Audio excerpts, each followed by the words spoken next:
Rabasse. Ta peau terreuse, biscornue et noire, sous ta robe, surprend au premier regard. Déesse du palais, nerf rabasse entre la main du paysan et le groin de la laie, tu deviens diamant noir auprès des chefs étoilés. Mystérieuse et divine, chaleureux mélange des saveurs tu accoquines, sous le doux hiver de la Provence des collines. Ops, terre de la truffe, le grand plateau qui s'étend sur les 3/4 de la région est un endroit de prédilection pour la Rabasse, qui affectionne ces terres calcaires et légères. Ops est une commune assez importante dans le Haut-Var. Ça a quand même été un lieu de grande production de truffes. Toutes les collines, autrefois, c'était des oliviers et un peu de la vigne. Et puis les bois, il y avait des parcours à moutons, il y avait une vie dans ces espaces très favorable pour la truffe. L'animal ouvre le milieu, et donc c'est très favorable à la truffe. Depuis le Moyen-Âge, ces espaces d'abord seigneuriaux puis communaux ont été réglementés pour protéger les ressources du bois.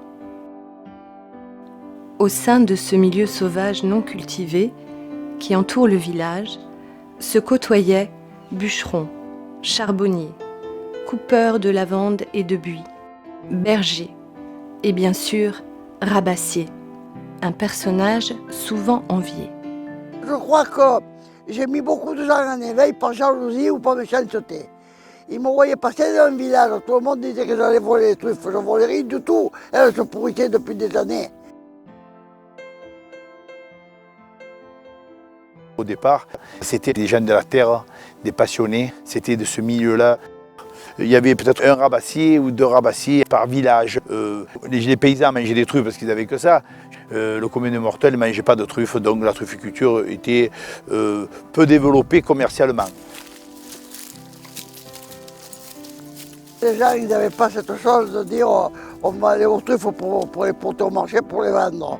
Il y a des paysans qui gagnaient moins avec ce qu'ils cultivaient que les truffes qui laissaient pourrir dans la colline. Les agriculteurs craignaient la rabasse. Ils avaient une vision péjorative de la truffe. La truffe était plutôt quelque chose qu'ils essayaient d'éviter. Voilà, donc ils la ramassaient parce qu'ils l'appréciaient quand même, mais ils n'aimaient pas la voir dans leur culture. Voilà, donc ils faisaient, à une certaine époque, 1800-1900, ils creusaient des tranchées entre les cultures et la forêt pour éviter que la truffe ne vienne abîmer leur récolte.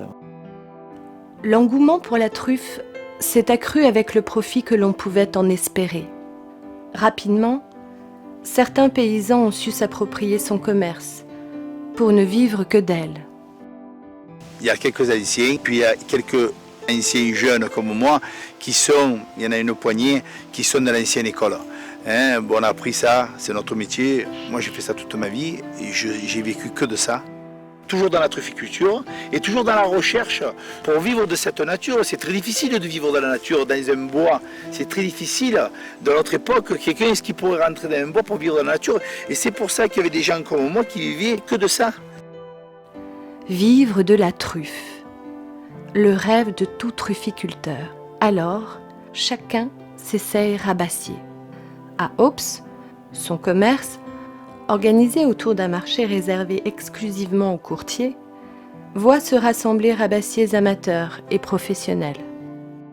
Les trufficulteurs arrivaient avec leurs paniers, des torchons, enfin ce qu'ils avaient. Et il y avait un trufficulteur qui venait des Salles, il s'appelait M. Ribot. Lui, il les triait, il arrivait avec 2 panières énormes, il y avait peut-être 20 ou 25 kilos. Et il y avait les grosses d'un côté et les petites de l'autre. Et donc c'est lui en général qui faisait le prix du marché, parce qu'il avait une qualité exceptionnelle. Et les courtiers passaient au milieu des tables. Et ils se mettaient d'accord, ils faisaient un prix, ça dépendait. Ils faisaient un petit papier quand on était d'accord. Et à ce moment-là, ils mettaient un torchon, c'était vendu, quoi. Il y a un monsieur, il est arrivé un jour, il a déballé sur la table, là. Il y en avait un sac. Ça, toute ma vie, je l'aurais gravé dans mes yeux, c'est la seule fois. On avait de partout, de partout, de partout. Au début, on en trouvait 3-4 kilos par semaine, puis c'est passé à 10 kilos, puis c'est passé à 4-5 kilos par jour. Ça durait pendant des années. Mais il y avait moins de monde qui cherchait la truffe que maintenant. Il y a 40 ans, quand on faisait l'ouverture du marché d'Ops, il y avait 110, 150, voire 180 kilos de truffes qui étaient apportés par les producteurs du coin. Et donc cette production de 150 on est tombé à 100, de 100 on est tombé à 80, et puis chez nous, eh bien, les truffes naturelles, au fil des décennies, ont disparu. Depuis un siècle, la production trufficole décline, au point de devenir inquiétante ces dernières décennies. Le village des Salles-sur-Verdon et ses terres englouties participaient à l'abondance du marché d'Ops. La création du lac artificiel de Sainte-Croix suffit-elle à expliquer la baisse de la production trufficole? Malheureusement, non. Il est devenu urgent de planter à nouveau, de reconquérir des terres sur les bois pour maintenir une production et offrir aux palais gourmets de plus en plus nombreux la saveur incomparable de la truffe noire. On peut quand même, je crois, très honnêtement constater que si nous n'avions pas incité cette plantation et ces plantations dans le secteur pour avoir une production, nous n'aurions quasiment plus de truffes. Il a disparu 80% de truffières naturelles, dites sauvages. La quantité de truffes, c'est quand même les plantations qui assurent aujourd'hui, dans la région PACA, dans toute la région, c'est elles qui assurent les marchés de l'Europe et le marché du monde entier. La tuberculose, la truffe noire du Périgord, elle est sauvée par les plantations quand même, hein, par la technique de l'homme.